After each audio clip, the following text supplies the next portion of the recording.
अरे भैया क्या कर रहे हैं? नोट से कोरोना वायरस फैल सकता है, पर डिजिटल पेमेंट से नहीं। इसीलिए खाता बुक आपके लिए लाया है यूपीआई की सुविधा, जिससे पैसे जमा हो सीधे ग्राहक के बैंक अकाउंट से आपके बैंक अकाउंट में। आप सुरक्षित तो देश सुरक्षित। खाता बुक, बिजनेस हुआ इजी।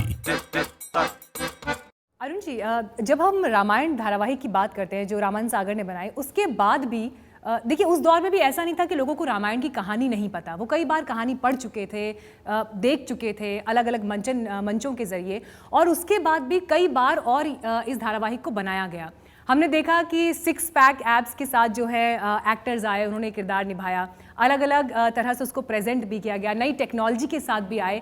लेकिन रामानंद सागर की रामायण की जो जगह है वो अव्वल है। सबसे बड़ी वजह इसके पीछे आप क्या मानते हैं? इसकी वजह सबसे बड़ी अव्वल यह है कि जिस भावना के साथ, जिस आस्था के साथ, जिस श्रद्धा के साथ वो रामायण बनाई थी सागर साहब, और जितने भी हम लोग सब जुड़े उसमें एक एक करके, उन सभी की श्रद्धा और आस्था इतनी ज्यादा थी कि उसको मतलब परमात्मा ने जरूर ये सोचा होगा कि ये इतना मेरे अंदर इतना यकीन है इनका, तो मुझे इनको कुछ ना कुछ तो देना ही चाहिए।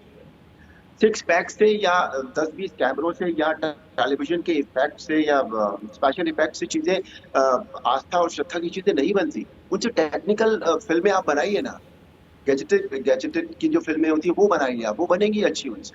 लेकिन इस तरह की चीज के लिए जहाँ सिर्फ भाव, रामायण क्या है? रामायण आस्था है, श्रद्धा है, भाव है, मन के भाव है। मन के भाव जो होते हैं वो टेक्निकल चीजों से थोड़े ही आते हैं।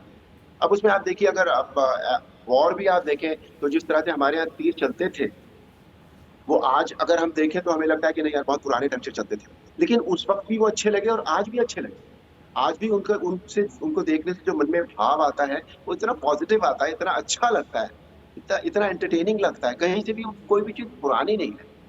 तो वो जो भावना थी ना, वो भावना 6 पैक्स में और स्पेशल इफेक्ट्स में और इस चीजों में सिर्फ पैसा कमाने के लिए कोई चीज अगर बनाई जाए तो वो अलग होती है। लेकिन ये चीज सिर्फ उसके लिए नहीं बनाई गई थी, ये भावना, श्रद्धा और आस्था के साथ बनाई गई थी। इसलिए रामानंद सागर साहब की रामायण जो है वो आज भी अव्वल है।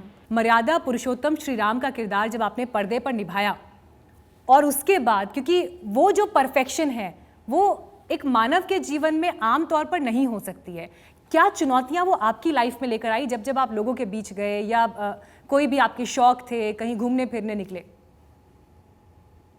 बात आपकी ठीक है कि बिल्कुल उस तरह से जो जिस काल की ये रामायण है, उस काल में जो थे वो परिस्थितियां अलग थी, समय अलग था। लेकिन अगेन मैं वही कहता हूँ कि वो भावना जो थी उस वक्त की, अगर किसी को देना है तो वो उस वक्त भी दे सकते थे, हम आज भी देते हैं। हम किसी से मिलते हैं तो ग्रीट हम उसको आज भी करते हैं, पहले भी करते थे। उसका स्टाइल अलग हो सकता है, लेकिन जो भाव है मन में वो वही अगर होता है तो फिर कोई चुनौती नहीं। आज मैं मान लीजिए, ठीक है, मैं अगर मैंने भगवान राम का चरित्र किया है तो मैं अब चाहूंगा तो पैंट कमीज पहन के ही ना सबके सामने, तो कभी भी ऐसा नहीं लगता था कि कुछ अलग हो रहा है, क्योंकि लोगों का जो नजरिया था मेरी तरफ देखने का वो दूसरी तरह का था। वो ये था कि यार ये व्यक्ति है जिसने भगवान राम का चरित्र किया है, तो वो मुझे नमन नहीं करते थे, वो भगवान राम के प्रति जो उनकी श्रद्धा है उसको नमन करते थे, और या उसको नमन करते हैं आज। तो इसलिए वो चुनौतियां, और मेरा जीवन अमर्यादित तो कभी भी नहीं था। मतलब रामायण से पहले भी मैं अमर्यादित नहीं था, और रामायण के बाद भी नहीं रहा, अभी भी नहीं रहा। तो मेरे जीवन में चुनौतियां जैसी कोई बात बहुत ज्यादा है नहीं, और जो एक दो छोटी छोटी ऐसी चीजें थी जो जिन्हें आप शौक कह सकते हैं या जो मेरी कल जरूरत थी, वो मेरे से अपने आप वो छूटती भी चली गई थी। आप सब जानते हैं किन चीजों का जिक्र कर रहा हूँ। जैसे मैं बहुत सिगरेट पीता था एक टाइम पे, तो वो रामायण करते करते मेरे साथ मेरे से छूट गई थी वो। ये सारी चीजें अपने आप जो अंदर से जो चेंजेस आने थे, जो सबकॉन्शियस में हमारे चेंजेस आ जाते हैं जब हम किसी एक काम को करते हैं, किसी एक बात को बहुत ज्यादा सोचते हैं, तो हमारे अंदर चेंजेस आते हैं। वो चेंजेस सबकॉन्शियस में हमारे आते हैं और वो फिर हमारे जो ऑब्वियस जो हमारे एक्ट्स होते हैं उसमें भी दिखाई देने लगते हैं। तो जो ऐसी चीजें थी वो अपने आप छूट गई थी। बाकी जीवन अमर्यादित तो कभी भी नहीं था मेरा। तो मुझे बहुत चुनौतियां कोई नहीं लगा कि मेरा जीवन कोई अलग हो गया है बिल्कुल रामायण करने के बाद, और मैं कैसे ऑडियंस में जाऊंगा या ऑडियंस किस तरह से रिएक्ट करेगी। मेरी ऑडियंस आज वैसे जैसे पहले रिएक्ट करते थे प्यार से, उतनी इज्जत देते थे, आज भी उतनी इज्जत देते, मुझे कोई फर्क नहीं पड़ा इस बात से। अब श्री राम और रामायण को लेकर जो इतनी बात हुई, मैं चाहूँगी अरुण जी इस बातचीत को हम ख़त्म करें, तो कोई भी रामायण की एक शिक्षा जो आप इस चौपाई के जरिए हमारे दर्शकों के साथ जाएं, और इसी नोट पर हम इस बातचीत को विराम देना चाहेंगे। एक दोहा है रामायण में, राम नाम मणिदीप धरो जी हृदय हरिद्वार, तुलसी भीतर बाहर हो ज्यों चासी उजियार।